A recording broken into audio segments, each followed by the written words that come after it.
How was the name of this organization? Georgian Association in America. ქართველების ასოციაცია ამერიკაში.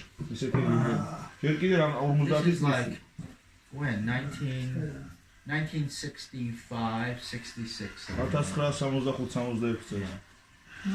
And so I went to see them to try to meet Georgians, and at one of the Georgians there, who was an elder, important man, Mitotsin Kelly was what his name was there. He had recordings that were sent from Ahmed Erskine Melishvili from Turkey. From Melishvili. Melishvili. ესე იგი, ამ ხალხშიო, ამ ასოციაციაში ერთი კაცი იყო, ყველაზე ასაკიანიო და მნიშვნელოვანი კაციო, რომელსაც რაღაცა ჩანაწერები ჰქონდაო აჰმედ მელაშვილისგანო. ეს აჰმედ მელაშვილი ცხოვრობდა თურქეთში, ინეგოლში. From Inegol, right? From Inegol, yeah. From Borsa. From here. Who went, so maybe not him, but from whose ancestors went from Achara to Inegol. Right, from Machachel's side, yes. You know. Machachelis Pligano. Yeah. So when the Russians and the Turks were fighting in the Russian-Turkish wars. და რუსეთ-თურქეთის ომის დროს იყვნენ წასულები 18 საუკუნეში. So and they were all in Inegol, Borsa, that area. So he sent recordings from Haidia village to the Georgians in New York City. და ამ კაცმა აჰმედ მელაშვილმა გამოგიგზავნა იმ ქართველების ჩანაწერიო იქ აირიაში ვითხოვდნენ 18-ში მის გადასახდნენ, გამოგიგზავნესო ამერიკაში ქართველებს, აი ამ ასოციაციას წევრებს, ვინც ამერიკაში 1960 წელს რაღაც ორგანიზაცია ჰქონდათ. And that's when I first heard the singing of Chweneburi. Chweneburi? Chweneburi. That's what they call themselves in Turkey. და Chweneburi ერქვათო, მაშინაცო მაგათო და პირველი ჩანაწერები მაგათიო მაშინ მოვისმინეო. Yeah. And I thought, oh, this is beautiful. This is Georgian music. So then I wrote letters to Melishvili. He wrote me back, and we decided that I would come in 1968, 50 years ago. რომ იმას მოვისმინე, რომ ლაბაზესია სასწაული ქართული მუსიკაო და მიწერე წერილი ამ აჰმედ მელაშვილსო. იმას მიპასუხაო და ასე დავგიტმეთო ჩემი პირველი ჩასვლაო ინეგოლშიო. 50 წლის წინ. But he didn't have good recording machine. I had good recording machine from my university. So I brought that. მაშინო თვითონ რომ სანამ ჩვენ მე ჩავიდოდიო, კარგი ჩანაწერი არ ქონდაო, რომ კარგი ჩანაწერები გამოეგზავნაო და ამიტომ მე ჩემ უნივერსიტეტიდან კარგი ჩანაწერი ისწავლიდეო, მოწყობილობაო, რომ კარგად ჩამეწერაო ეს ყველა. So then I went in the Georgian Association in America gave me travel money to go to Georgia. First I went to Georgia, then I went to Turkey. So you mean that Georgians gave you money to go in Georgia? Yeah, because it was very expensive to go to Georgia. Yeah. You know, because you had to go to because of Soviet Union. Because of the Soviet Union. ესე იგი, ამირან ბაბუ ნახე რაღაცაო. ესე იგი, ჩავიდა ეს იმაში, მაგრამ მისი დაფინანსება მისცეს ამ ქართველების ასოციაციამ. ესე იგი, რა გამოდის, რომ ამ კაცს რო ჩასულიყო საქართველოში, ქართველებმა დააფინანსეს, რომ ჩასულიყო და ქართული მუსიკა ჩაეწერა. So I only spent 2 weeks in Georgia because it's so expensive, so difficult to travel here. And I said to them, "Oh, I'd like to go to Svaneti." They said, "Oh no, sir, no accommodations. You can't go." But the real reason was they didn't want me to see.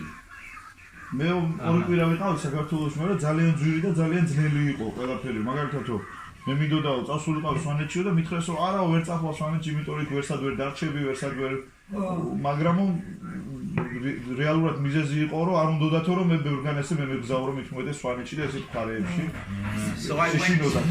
They let me go to Gori. და გორში გამიშოს მარტო. So to see Stalin's house. Stalin's house სანახავად გამიშოს გორშიო. But then I met Melishvili in Turkey, and then we went to the villages. და მე ამ მელაშვილს შევხვდი თურქეთშიო და მე წავედით ამ სოფლებშიო, იქაო სოფლებში. And that was very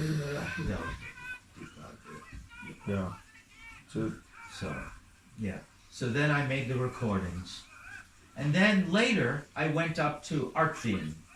Artvin, yes. Yeah, but I didn't do recordings, just to see. ამერიკო ჩავწერო ეს სიმღერები იქ და მე იქიდან მე არჩინში წავედი, მაგრამ არჩინში არაფერი არ ჩამიწერია. არჩინთან ასე შეწერვა მომგანი ძალიან პრობლემა იყო სიმღერების. მაშინ იმ დროისათვის ბაბუაჩემი კარგი მომღერალი იყო და მისი ჩანაწერი სადმე არა. No, he says in the time it was a problem to record the good singers. So maybe because of it was kind of very far from the centers and people don't know about this and no one investigate. But because of his, I think his father, but also he says his grandfather was a amazing singers, connected with a very sad stories also. Mainly all the families has got somehow sad stories in Georgia because of Soviet Union, because of Bolsheviks didn't like the people who were singing, artists, and they thought that they was enemy. Sure. Somehow. Wow. A very difficult time. And even in Tbilisi, you know, totally different from now. თბილისიც კი დღესო ვაფშე განსხვავებულია მაშინდელი დროსგან. I mean, now every celebration, everybody's on the street. You know, it's, but then it was, to me, my experience was gray color. ეხლა ყველა გარეთ არის, ყველა მხიარულობს სოფლებში თავისუფლება მაშინო, ჩემი ერთადერთი არის რომ განცდა იყო რომ მუქი ფერებიო. Not happy. I guess so. But in that time, maybe the reason, kind of reason, this is my way. That folk singing was still in the villages and now it's in Tbilisi. Isn't that strange? Yeah. So that's why now Tbilisi is colorful, but villages is empty now. Right. So the villages have preserved the folk singing. Yeah. Thank goodness. Yeah. But can you say us how it happened directly in that place in Inegolshi? Which kind of people was there? Was they speaking Georgian? How they sang? Was there pleasure? That stuff. Oh yeah, but in Inegolshi itself, I did not spend much time, but I went to Haivia Sopeli. Yeah, Haivia Sopeli, and yes, it was very alive. It was very alive. I mean, the polyphony was alive. The dance music with accordion, but Chiboni, no.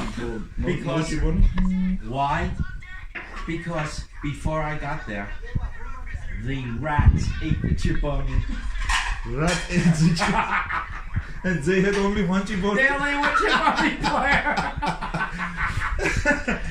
ეს იგი ინეგოლში ბევრი დრო არ გამიტარებია, მაგრამ ხაირიაშიო ვიყავიო დიდხანსო და რო ჩავწერო უამრავი სიმღერები, რომელიც ძალიან ცოცხალი იყო, ცეკო აკარდიონზეო, მაგრამ ჭიბონზე ვერ ჩავწერო სიმღერებიო და იმიტომ რომ ვერ ჩავწერო, რომ სანამ ჩავიდოდიო, ვირთხამ შეუჭამა ჭიბონი.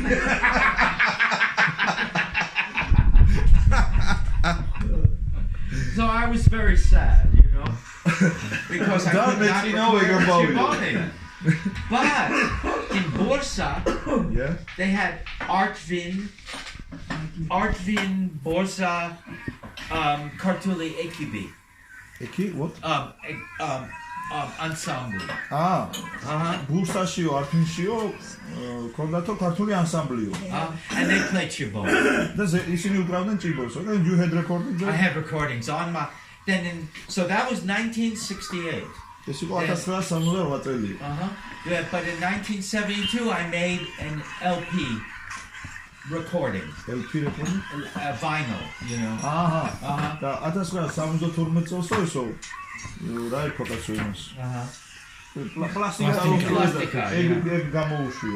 Called Georgian folk music in Turkey.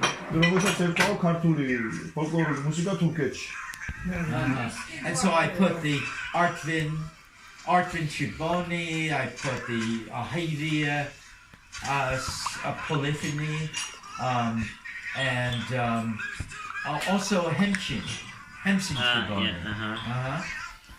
Hemshin Chiboni? Hemshin, like not La Gara. It's like lifestyle, but made by Hemshin who are Armenian background, but who live up in Fundikla and Trabzon, that area. Muslim Armenians.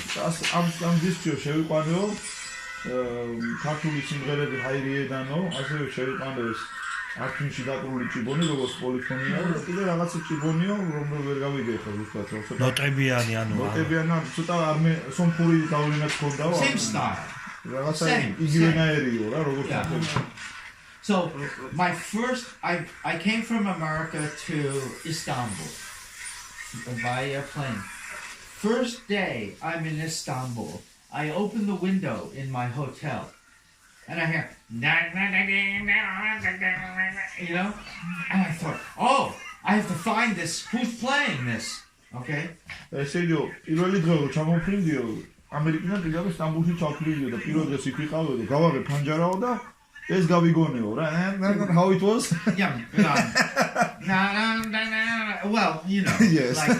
And so I went out of the hotel and in the parking lot across the street, in the little, you know, like little house there, the attendant at the parking lot was a famous Tulum player from up near Trabzon, Hemshin Valley. ესეო, გამოვედიო, მეთქეს უნდა ჩავწერო, უნდა ვიპოვო ეს კაციო რა, მაგისთვის ვარ ჩამოსულიო და გამოვედიო და რაღაც პარკინგზე იყო რაღაცა და ხალხი იყო შეკრებილო და უკრავდა ერთი კაცი, რომელიც იყო კარგი დამკვრელიო ტრაბზონიდანო, ჰამშირველიდანო რაღაცა ვიცი ხე.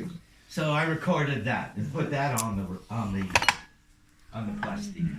ესეს ჩავწერე და ამ დისკზე შევიდაო, ნუ პლასტინკაზე. Yeah, it's a nice story. That's a story. Yes, but it's a very nice story. Yeah. I was very lucky and I was following my dream to record Georgian music. Yeah. But have you recorded something in Georgia? No. They did not allow or they did not. But in Georgia, my host was Professor Grigol Chikvadze. He was my host. Grigol Chikvadze. Mamma mia. And one of my most special memories was in his apartment. Here's the Mukvari River. His apartment was right there, and singing Iavnano with him and his wife. Really? Yeah. You know, always so one of the best recordings we have, old recordings we have by Yvette Grimaud, French, you know her. And because of we had the possibility to get these recordings in Georgia by Zoe Perret, it's a good spot to know all singing because Yvette Grimaud met two the best singers in that time. There was many ensembles, but people decided to take her to the best singers. So your story is like Yvette Grimaud's story for me, like much worthful because you went somewhere out of Georgia, where the Georgians are living and making as a culture. So and it's a great honor for me to meet you and listen from you these stories. It's a great pleasure for me to come back on the 50th anniversary and to hear the singing here. And ჩემთვის დიდი პატივია რომ 50 წლის თავზე ჩამოვიდი და კიდევ ვიმღერო და ეს ყველაფერი And how many times have you been in Georgia after that? Now, well, including the first time, 3 times. Really? Yeah, only 3 times. Which years? 2012. Symposium. Now, symposium time, and then in 1968. 1968. იმენების მერე ვარ პირველ ჩამოსვლის მერე 1994 წელს ვიყავიო გამოსულიო 2002 წელსო 2002 right 2012 2012 წელსო და ეხლა